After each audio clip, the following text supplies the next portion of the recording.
Hi, in this video we will see how HashMap works in Java. Also we will see what are the enhancements done to HashMaps in Java 8. Plus I'll show you a couple of animations regarding put and get operations so that the implementation is more evident for you. So now let's quickly see what exactly is a HashMap. The java.util package provides us a lot of built-in data structures so that we don't have to implement it from our own, we don't have to hand create them. So the popular data structures are like lists, sets, and maps. So maps are basically associative arrays that lets you store key value associations. That means you can store key against value, and then later if you want to look up the value, you can just use the key and look it up. So that makes it one of the popular data structures in terms of enterprise applications where you can use this to represent big caches, where you'll have a key and some big object as the value. Later on, somewhere in the application, you can use the same key and reach the value and retrieve the value whenever you need it. Also, you can imagine a hash map or a map as a dictionary. So now what exactly is a hash map? HashMap is one of the implementations of the map interface. And HashMap is known as a hash map because it is based on a technique called hashing. So hashing is basically a technique where you will transform a large string into or a large string or basically an object into a short fixed length representation. So for example, let's consider the string, a large string. You can convert that into a small fixed length integer. So that helps us faster indexing and lookups. At the same time, there are some catches that we should be aware of. So let's see them. So basically in Java, as we know, each and every object has a hash code method available. So that hash code method is supposed to return the hash of the object. For example, if you call the hash code API on a string, you will get an integer back. And there is a equals and hash code contract that exists in Java. That basically goes like this. If two objects are equal, they should have the same hash code as well. So that means it's very important to have robust hash code implementation in your classes. And if you have difficulty in implementing your own hash code, for example, you are implementing a account class, for example, and you are not able to provide a very good hash code implementation, you can always let the IDE generate for you. And they do a good job sometimes in generating hash code implementations. So, okay, now coming back to the equals and hash code contract, why is it important? It is important because the hash code is used in storing values into the hash map. So when we look up values corresponding to a given key, if the hash code is not consistent, you won't be able to look up the corresponding value ever. So we will see why exactly is that in the following animation regarding hash maps. But before that, let's quickly touch upon the implementation details. So as you can see here on high level, hash map is basically implementation of the map interface. At the same time, if you look at the low level details, hash map has a table, an array of nodes, and nodes are basically int hash, the key that you send to the hash map, the value that you will add to the table, and a pointer to the next node. So basically the node itself is a linked list inside the table. So each index in this array that you can imagine as a node, which actually can be a linked list of nodes. Okay, so basically each index in the table is known as a bucket, for example, and each bucket is a node, which in turn can be a linked list of nodes. So let's see how this implementation works in terms of the put operation. So in this example, we are trying to put a person name and the score he scored in some game or something, and we are trying to store that into a hash map. So as we said, the hash map comprises of a table initially, and the table is sized based on 2 raised to n. So by default, the hash map comes with a table of size 16, that's 16, and so the index of the table ranges from 0 to 50. So we need to fit these entries into this table. So let's see how it works when the put operation happens. So first we are trying to put the key king and value 100 into the hash map. So the put API is called, and the put API basically computes hash of the key, which is hash of king, which is 2306996. And then we cannot have an array of this size in Java, 2306996. Theoretically, you can have that kind of an array, but if each and every hash map is going to have such a huge array within it, soon you will run out of memory and you will have a lot of other issues. So that's why the hash map is sized, the hash map table is sized to 2 raised to n. And now we have to run a little index computation to find out where exactly we can fit this hash code in our table of range 0 to 15. So the index is computed using a modulo operation. So basically you divide the hash code using the maximum value of the range, and you get the remainder, and the remainder will be a value that you can fit within the range. So to make it faster, HashMap implementation uses the bitwise operation as shown here. So the index computes to 4, and that means the entry will go into this index 4 as a node. So you can see a new node is created with the key value and the hash value and the value itself, which is 100, which is a score, and null meaning it's not pointing to any other node.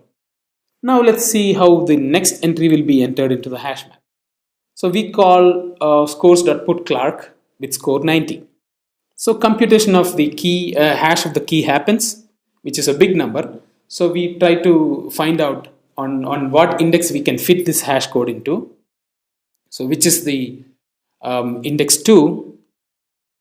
So that goes into the index 2 of the table as an entry with the key, with the hash code, with the value 90, and null indicating that it's not pointing to any more nodes right now. So now let's try to insert the entry Blake with score 10 into the hash map. So the hash of Blake is computed, which is 632,81940. And we are trying to find out the index where it can be fitted. That happens before. So here we have in theory some sort of a collision because we already have an entry at index 4. So what we would do is that this entry will be added as the next node of the already existing node at index 4. So that means the pointer in this node, which is basically created for king, will point to the new node that is created for Blake, and it will have these properties in it. Now let's go and put Ford with score 110. The hash of the key is computed, the index is computed as 10, and it's fitted into 10. Now comes the next entry, which is Smith with value 10. So hash is computed, index is computed as 6, it goes to index 6. Now we are trying to put Ward with score 99, hash is computed, index is computed as 4. So we already have 2 entries here at index 4. So what will be, this entry will be added as a new node after the node Blake. So let's see how that happens. There you go. Now comes scores.putJones with value 99. So the hash of Jones is computed, which is this value, and the index is computed as 0, and the entry goes at index 0. So this is how the hash map will look like at the end of all these put operations. So as we saw, whenever there is a collision, theoretically, like if all these hash codes were same or if they were computing the same index, those entries will be stored as a linked list of nodes. And also we should know that HashMap lets you store null as a key. So null will always have a hash of 0. So the index of null key will be always index 0. So there is no confusion regarding that. So that's how the HashMap put operations work. Now let's see how the get operations work in Java. So scores.get Clark. So we want to get the score that clerk had. So first we call the get operation, get object key.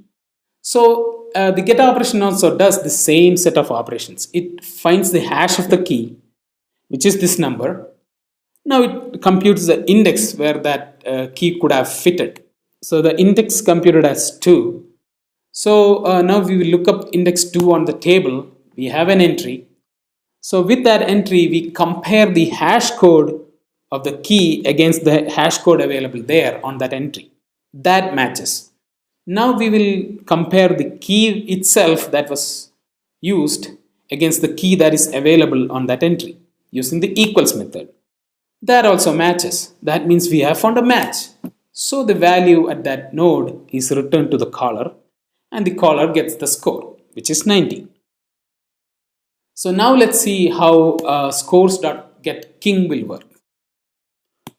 It works in the same way. Hash is computed for king, and the possible index is computed, which is 4. So we will see what is there on 4. So we see one entry. Now we will compare the hash code of the given key with the hash code at the entry. Matched.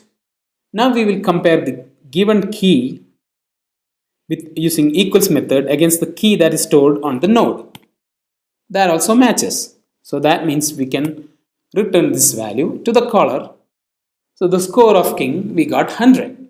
Perfect. Now let's see how exactly scores.getWord will work. So again, it will go through the same steps. Hash for word is computed, which is this number. Now the possible index is computed, which is basically 4. So we see that there is an entry, and then we compare the hash code for given key against the hash code at the entry. So now the hash codes don't match. So we kind of skip that entry and go to the next entry and try to match the hash code against that entry's hash code. Again, that hash codes did not match. So then we go to the next entry in that linked list and try to match the hash code there. And there is a match. So since we found a match on hash code, we will compare the key using the equals method against the key that was given. That also passes. That means we return the value 99 to the caller. So that's how the map lookup works in HashMap. So what has changed in Java 8? In Java 8, what has happened is that when we have too many unequal keys which are producing the same hash code or the index as we saw, when the number of such items actually exceeds a threshold, for example, number 8, that is a basic threshold. When it exceeds that threshold, HashMap implementation internally converts that linked list into a balanced tree. So a balanced tree is theoretically faster than a linked list, as balanced tree provides you a worst case performance of log n, which is compared to order of n performance of a linked list, which is definitely better.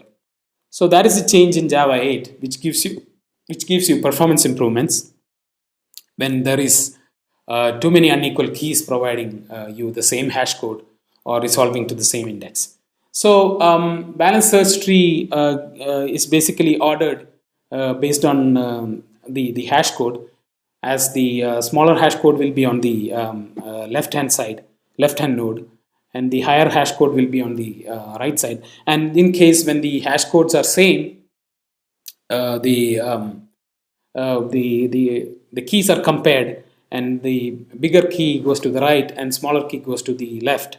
So again, the efficiency of the tree-based implementation enhancement depends a lot on how your hash codes and comparable implementations that you have provided.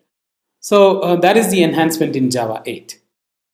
So in our next session, what we will see is that what are the various different kinds of maps that are out there in Java, and what is the exact purpose of these hash maps or map implementations, and when we can use them.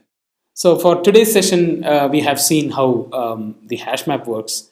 So what we have to keep in mind is basically what exactly is a map, what is the importance of equals to and hash code contract, and what exactly is hash code collisions. Basically, when two unequal objects creating same hash code, that's called a hash code collision, and how the hash code collision is managed within the hash map, for example, using the linked list or the balanced tree in Java 8.